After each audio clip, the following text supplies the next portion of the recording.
C'est une découverte qui pourrait révolutionner l'agriculture. La Dr Chan et son équipe ont isolé un gène du tournesol.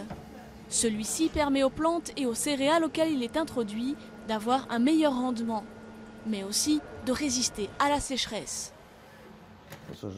Il est important de préciser que ces plantes ne vont pas pousser dans le désert. Toutes les plantes ont besoin d'eau. En revanche, elles pourront résister beaucoup plus longtemps sans eau. La plupart des agriculteurs argentins qui ont souffert de la sécheresse cette année applaudissent cette découverte. La sécheresse a aussi un impact sur la taille des grains. Il est beaucoup plus petit, plus rachitique, ce qui donne au final moins de kilos de production. Alors que si on intègre cette découverte qui vient d'être faite, on gagnera des grains plus gros, plus généreux, et donc on gagnera beaucoup plus, évidemment. La technologie a été développée sur du blé, du maïs et du soja, et c'est cette dernière qui intéresse le plus l'Argentine.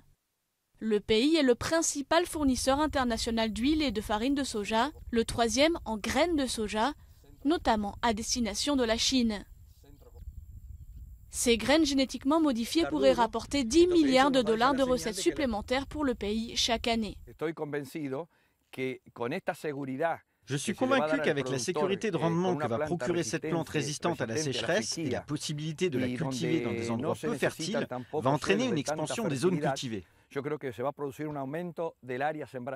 C'est bien ce qui préoccupe les défenseurs de la nature, les monocultures qui s'étendent déjà sur des centaines et des centaines de kilomètres et gagnent toujours plus de terrain avec de nouvelles conséquences, pas seulement sur l'environnement.